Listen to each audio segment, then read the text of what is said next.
পাইছে অৰুণোদয় কোনে পাব লাগে আৰু অৰুণোদয় কোনে পাব নালাগে তাৰ বিষয়ে ইতিমধ্যে আমি বহুলভাৱে চৰ্চা কৰিছো মই আগতে কোৱাৰ দৰে অৰুণোদয় পাবৰ বাবে এখন বৈধ ৰেচন কাৰ্ড লাগিব আৰু কৰবাত যদি ৰেচন কাৰ্ড এতিয়ালৈকে আপোনাৰ হাতত আহি পোৱা নাই আপুনি অৰুণোদয় আঁচনিৰ চূড়ান্ত সিলেকশন হোৱাৰ আগলৈকেও যদি ৰেচন কাৰ্ড সংগ্ৰহ কৰিব পাৰে তাকো আমি মানি লওঁ ইয়াৰ উপৰিও অৰুণোদয় আঁচনিত সদায় আমি বিধৱা মহিলা থকা পৰিয়ালক অগ্ৰাধিকাৰ দিওঁ বিবাহ বিচ্ছেদিত মহিলা থকা পৰিয়ালক আমি অগ্ৰাধিকাৰ দিওঁ যি পৰিয়ালত দিব্যাংগ ব্যক্তি আছে সেই পৰিয়ালক অৰুণোদয় আঁচনিত আমি অগ্ৰাধিকাৰ দিওঁ যি পৰিয়ালত HIV থ্যালাসেমিয়া হিমোফিলিয়া সেৰিব্ৰেল পালসি কুষ্ঠ অটিজম স্পেক্ট্ৰাম ৰোগী আছে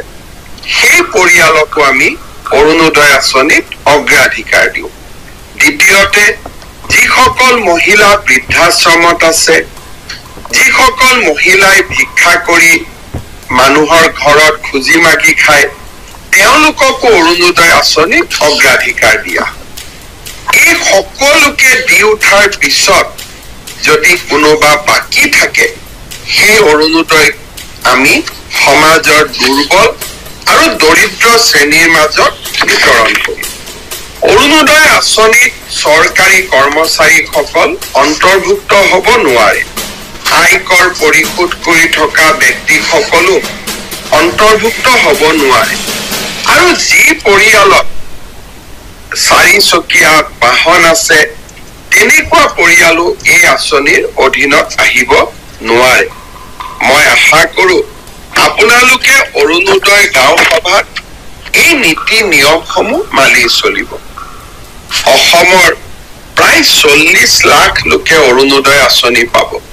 ৰাজ্য চৰকাৰে প্ৰতি মাহত প্ৰায় 500 কোটি টকা খৰচ কৰিব লাগিব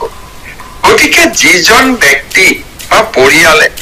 অৰুণোদয় অবিহনেও ঘৰখন চলাব পাৰে তেওঁলোকে যাতে অৰুণোদয় আঁচনি নিবিচাৰে আৰু যিসকলে সঁচাকৈ অৰুণোদয় আঁচনি খন যাৰ জীৱনৰ বাবে অতিকে প্ৰয়োজনীয় তেওঁলোকৰ বাবে যাতে আমি আঁচনিখন আগবঢ়াই দিওঁ মনত ৰাখিব অৰুণোদয় নিৰ্বাচন 15 ডিসেম্বৰৰ পৰা 28 ডিসেম্বৰ আৰু এই সময়ছোৱাৰ ভিতৰতে আমি গাঁও সভালৈ গৈ অৰুণোদয় আঁচনিৰ বাবে নিজকে অন্তৰ্ভুক্ত কৰিব লাগিব